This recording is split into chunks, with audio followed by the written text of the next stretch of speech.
तो दोस्तों, अगर अभी तक मेरे चैनल को आप सब्सक्राइब नहीं किए तो प्लीज़ मेरे चैनल को सब्सक्राइब करिए, लाइक करिए तथा दोस्तों के साथ शेयर कीजिए। अगर आप कर रहे हैं यूपी लेखपाल की तैयारी तो आप मेरे चैनल को ज़रूर से ज़रूर सब्सक्राइब करिए। चलो स्टार्ट करते हैं क्वेश्चन। राजस्व मंडल की स्थापना कब हुई थी? राजस्व मंडल की स्थापना जो हुई थी 1831 में हुई थी। राजस्व प्रशासन का सबसे महत्वपूर्ण विभाग अध्यक्ष कौन होता है? मतलब कि यहाँ पे राजस्व परिषद जो होता है वो सबसे महत्वपूर्ण विभाग अध्यक्ष होता है। लेखपाल के काम काज पर जो कागजात होते हैं, ठीक है, लेखपाल के कागजात पर हस्ताक्षर होता है, किसका होता है? राजस्व अधिकारी का। यहाँ पे कुछ कन्फ्यूजन हो जाता है, कभी कभी यहाँ पे दे देते हैं ऑप्शन, जैसे राजस्व अधिकारी, दूसरा आ जाता है डिस्ट्रिक्ट में मतलब डीएम का दे दिया जाता है, तीसरा जिसे जिला अधिकारी बोलते हैं। ऐसे 3-4 ऑप्शन दे देते हैं जिसमें हो जाता है कन्फ्यूजन। तो यहाँ पे कन्फ्यूजन लेने की कोई ज़रूरत नहीं। यहाँ पे आपको लेखपाल के कागजात पर जो हस्ताक्षर होता है वो राजस्व अधिकारी का होता है। लेखपाल खसरा तैयार करके अगले वर्ष जमा कर देता है, किसके यहाँ? रजिस्ट्रार कानून गो के यहाँ। तो कानून गो जो होता है उसके यहाँ वो खसरा तैयार करके अगले वर्ष जमा कर देता है। जोत बही में पृष्ठों की संख्या होती है। अगर बात करें जोत बही की तो जोत बही में 16 पृष्ठ होते हैं। आगे देखते हैं क्वेश्चन नंबर 6। भूमि सुधार हेतु कानून बनाने की शक्ति किसके पास है? तो अगर भूमि सुधार हेतु कानून बनाने की शक्ति जो है वो राज्य सरकार के पास है, ठीक है, क्योंकि यहाँ पे किस राज्य में कितनी भूमि सुधार की आवश्यकता है इसके अकॉर्डिंग राज्य ही कानून बनाती है, ठीक है। ग्रामीण जीवन एवं ग्रामीण समस्याओं का अध्ययन किया जाता है, किसके अकॉर्डिंग किया जाता हो? यहाँ पे ऑप्शन आ जाता है, ठीक है, ग्रामीण समाजशास्त्र द्वारा। तो ग्रामीण जीवन एवं ग्रामीण समस्याओं का अध्ययन किया जाता है ग्रामीण समाजशास्त्र द्वारा।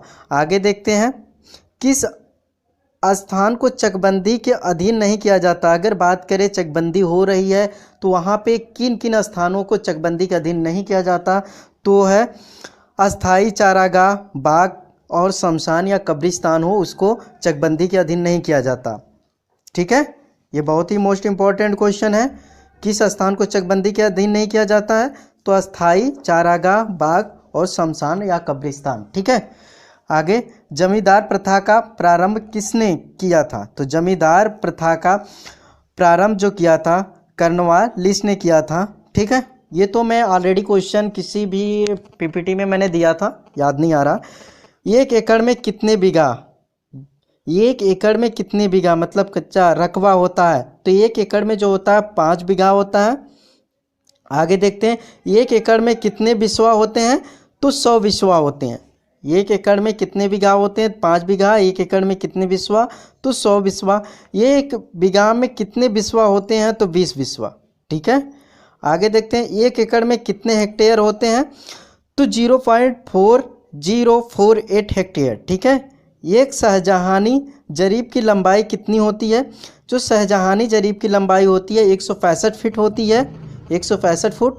और आगे देखते हैं, एक गंतारी जरीब की लंबाई कितनी होती है? 132 फुट, ठीक है, 132 फुट। यहाँ पे दोनों ही अलग अलग हैं, एक शाहजहानी है दूसरा गंतारी है, ठीक है। तो यहाँ पे कभी ऐसे नहीं पूछ सकता एक जरीब की कितनी लंबाई होती है, ऐसे नहीं पूछ सकता, ठीक है। आगे देखते हैं, एक बिस्वा कितने बिस्वांशी के बराबर होता है? तो एक बिस्वा जो होता है 20 बिस्वांशी के बराबर होता है, मतलब एक बिस्वा बराबर 20 बिस्वांशी, ठीक है। आगे देखते हैं, एक बिस्वा में कितने वर्ग फुट होते हैं? तो 96.1 वर्ग फुट। यहाँ पे हिमाचल के लिए कुछ अलग वैल्यू रखी जाती है, वहाँ पे ये 96.8 फुट वर्ग फुट नहीं होता है, ठीक है। आगे देखते हैं,